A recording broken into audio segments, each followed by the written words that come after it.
Hi friends, welcome back to another episode of Generation Tech. My name is Alan. You've just graduated from a 2-year Stormtrooper training program, and now you're being deployed to your first assignment on an Imperial-class Star Destroyer, which is being deployed to some desolate outer rim planet infested with rebels.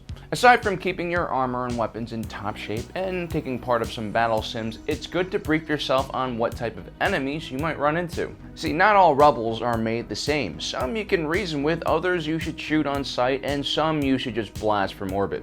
Today we're going to be covering 10 major factions in the Rebel Alliance. Now, we're not going to have time to cover every faction, so if you do run into an unidentified rebel cell, the general rule is, if they're an alien, shoot first, identify later, and if they are human, try to reason with them. Because at the end of the day, guys, humans should be watching out for humans. We live in a large, scary galaxy, and every ounce of energy we spend fighting each other is an ounce of energy we're not spending protecting our fragile planet from aliens, killer AI, Mark Zuckerberg, and dolphins. Dolphins might seem friendly, but they're actually not. They've been trying to secretly impregnate all of our women in order to dilute our race with a superior dolphin-human hybrid. So the next time you get angry at your fellow man, remember, there's only 7 billion of us, and we're trapped on this tiny rock together, which is only protected by a fragile, translucent shield of gas and a giant magnet that is rotated in the center of the Earth by lizard people. Humanity is precious, which is why we put it on a t-shirt. Hashtag humanity first, hashtag beware of dolphin penises. The first Rebel faction we're going to be talking about is perhaps the most important one, Rebel High Command. If you find yourself going up against these guys, it means the hardworking folks at the Imperial Security Bureau have finally found a major secret Rebel base. The Central Rebel Command serves as a nerve center of the entire rebellion. Its sole purpose is to keep the Rebel High Command safe and out of Imperial hands. This means they are amongst the best trained and best equipped soldiers in the rebellion. They're one of the few rebel groups that doesn't disobey the intergalactic law of warfare that states that all combatants must stay in uniform in a war zone. Still, the Rebel Central Command's ground forces are no match to a well-equipped Imperial Legion. Although they have a pretty competent infantry section, they lack the heavy artillery and armor to stop a proper mechanized Imperial infantry column. But the Rebel Central Command's fleet was a lot more potent and actually posed a threat to the Imperial Navy. This was due to the fact that their fleet used an assortment of powerful snub fighters which outclassed the standard TIE fighter. Most of these ships were outfitted with shielding to improve survivability and had hyperdrives to allow them to make hit-and-run attacks. Because they didn't need to be deployed from carriers, these snub fighters could immediately fire after reverting to real space and escape before a Star Destroyer can scramble its own fighters. We highly recommend Imperial fleets use the newer Interdictor-class Star Destroyers and cruisers to prevent these types of hit-and-run attacks. While the majority of the Rebel fleet was made up of antiquated snub fighters and stolen Imperial freighters, the backbone of the Rebel fleet was made up of a group of Mon Calamari cruisers. Before the Battle of Yavin, the alliance to restore the Republic was much less centralized. The Mon Calamaris were just another faction within the rebellion. They had joined the rebellion after trade negotiations fell apart between the Mon Cala and the Empire, which resulted in a full-on invasion of the planet and the capture of their king. Two Mon Calamari leaders, Gal Akbar and Ranis, led the Mon Calamari defense of the world, and eventually the Mon Cala evacuated their civilian populace in a huge fleet of ships, partly made up of the Mon Cala mercantile fleet and partly made up of underwater municipal buildings that were ingeniously modified to become space-faring vessels. Admiral Ranis and Admiral Akbar would become two of the most important Rebel fleet commanders, each bringing along with them decades of experience that the rebellion fleet sorely lacked. While the Mon Cala cruisers did not have as much firepower as your average Imperial-class Star Destroyer, it possessed much stronger shields and a more powerful contingent of starfighters.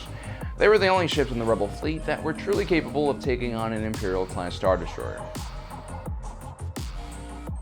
Before the Alliance to restore the Republic unified into the Rebel Alliance, most of the Rebel cells were loosely organized and surrounded certain regions. The Masazi Group was one of the largest and most successful Rebel groups during the pre-Yavin era. Its leader, Jan Dodana, was a former bridge officer on a Republic Venator-class Star Destroyer and defected shortly after the Clone War after being disillusioned with the Republic transition to the Empire. He was one of the highest-ranking officers to defect from the Empire, and he brought with him a sense of order and military experience that the rebellion was lacking. Through trial and error, Dodana used the Masazi Group to learn and develop the rebellion's military doctrine and ideology. Dodana realized one of the biggest weaknesses of the Imperial Navy was their lack of long-range fighters and overdependence on capital ships. He realized a small, heavily armed mobile fleet could do massive damage to larger ships and escape before the Empire could use their massive firepower against them. Using this strategy, the Rebel Alliance would become a formidable foe for the Empire. The Rebel Alliance Navy has always been glorified by rebellion propaganda.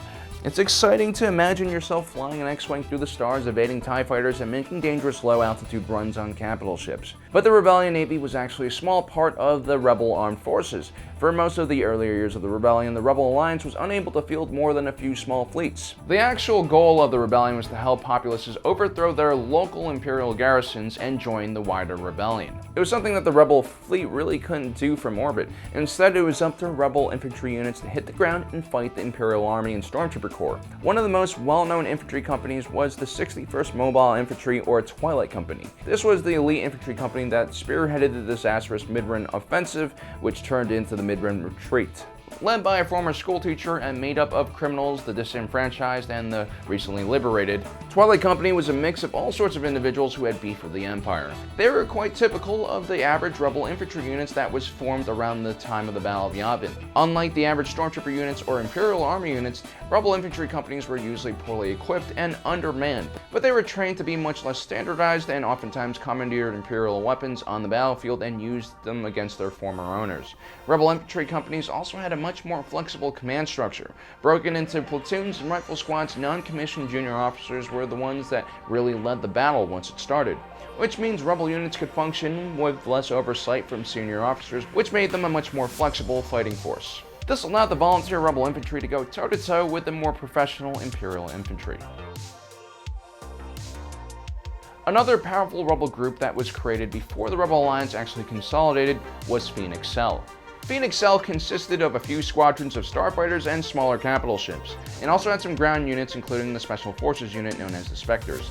Phoenix Cell was one of the few Rebellion units that actually had Jedi amongst their numbers. This allowed relatively small units like the Spectres to pull off missions that normal units would not be capable of doing. Phoenix Cell was mainly focused around the liberation of Lothal prior to the Battle of Yavin.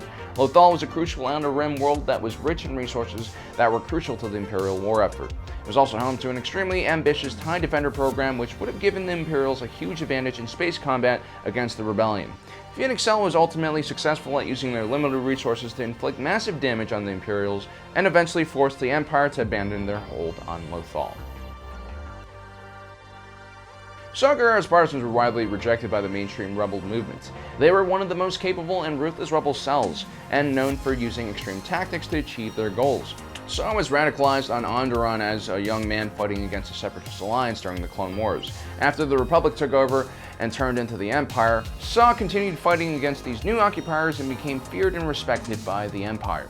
His group of fighters eventually began attracting like-minded fighters and would be known as the Partisans. Saw would expand his fight beyond Onderon and began hitting Imperial targets across the galaxy. He was criticized by other Rebel cells for using torture and attacking heavily populated civilian areas. His total war mentality went against the Rebellion's more ideological, high moral ground approach, which was designed to attract civilians to their cause and not necessarily win tactical battles against the Empire. Eventually, most of the Partisans would meet their end during the destruction of Jedha City. The remnants of this group would reorganize into an even more extreme organization known as the Dreamers, which would carry out suicide attacks and other terrorist-like activities. Not all Rebel groups were connected to the wider Rebellion. Some were more focused on regional concerns. Some didn't even have any contact with the Rebel Alliance. Such was the case with the Cloud Riders, an organization oftentimes described as pirates and bandits by those who had been robbed by them. But according to their leader, Enfys Nest, they were freedom fighters and they stole from the Empire and other individuals in order to fund their operations. The Cloud Riders were made up of oppressed people from villages that had been ravaged by crime lords who exploited their lands for resources. Another group that remained loosely tied to the rebellion was the Free Ryloth movement. Twi'leks like the Onderons were just another group of people who had been fighting foreign forces since the Clone Wars. Led by the legendary Cham Syndulla, the Free Ryloth movement was able to cause a tremendous amount of problems for the local Imperial garrison. They even almost managed to kill Emperor Palpatine and Darth Vader when their Imperial-class Star Destroyer was visiting the system. However, Cham Syndulla was never interested in joining the wider Galactic Rebellion. He was criticized for only caring about his own people. His daughter, however, felt differently and was a key member of Phoenix Squadron. I couldn't really end this list without at least talking about one legendary unit which might or might not have existed. I'm talking about, of course, Ram Kota's personal militia. General Ramcoda was one of the rare Jedi who refused to fight alongside the clones during the Republic War. He instead personally recruited his own private army, which stayed loyal to him during Order 66. Although it remains unknown what happened to Ramcoda's militia, it was considered one of the most hardened and battle-ready forces in the rebellion since it had been trained in experienced battle as part of the Grand Army of the Republic. They were so capable that it's rumored they even captured Darth Vader during one mission. Although not technically considered a part of the wider Rebel Alliance, the first rebels that fought against the Empire were actually Separatist holdouts that weren't shut down after the end of the Clone War. While many Separatist fighters eventually linked up with the wider rebellion, several droid armies maintained bases in remote areas across the Outer Rim.